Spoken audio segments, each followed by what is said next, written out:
Uma das palavras em inglês que mais entrou no vocabulário corporativo brasileiro foi accountability. E eu tenho a impressão de que a maioria das pessoas usa essa palavra sem conhecer o conceito que ela realmente carrega, porque normalmente ela é traduzida como responsabilidade. Mas se fosse só isso, a gente já teria uma palavra em português e não precisaria importar outra.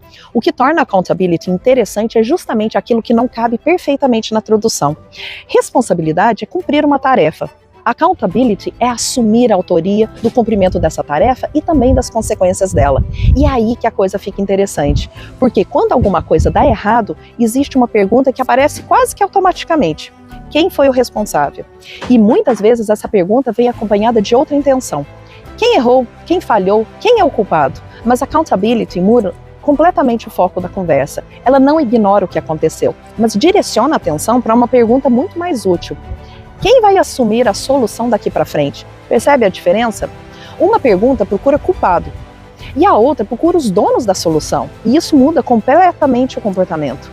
Vou dar um exemplo simples. Imagine que você decidiu cuidar melhor da sua saúde. Passou uma semana, não treinou, não alimentou como gostaria, não fez o que tinha planejado. Você pode passar horas e horas procurando explicações. Foi a rotina, foi o trabalho, foi o cansaço, foi a falta de tempo.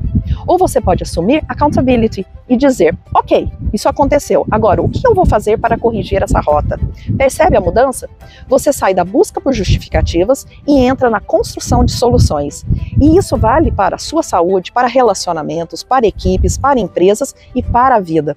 Porque enquanto a gente está tentando descobrir quem é o verdadeiro vilão da história, ninguém está resolvendo o problema. E a principal contribuição dessa palavra é exatamente isso. Ela nos lembra que responsabilidade é cumprir uma tarefa, mas accountability é assumir a autoria do resultado e das consequências que vem junto com ele.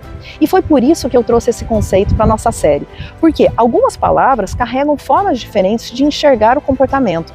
E quando você entende o conceito por trás delas, você começa a enxergar os problemas de outra forma. Se isso te interessou, continua aqui comigo, porque essa série está só começando.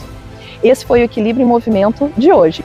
E eu escolhi o Fort George para gravar esse vídeo exatamente porque eu entendo que a reconstrução histórica que foi feita desse sítio arqueológico, assim como a própria função fim do Exército, insere exatamente o significado da palavra accountability. Eu desejo um bom dia para vocês.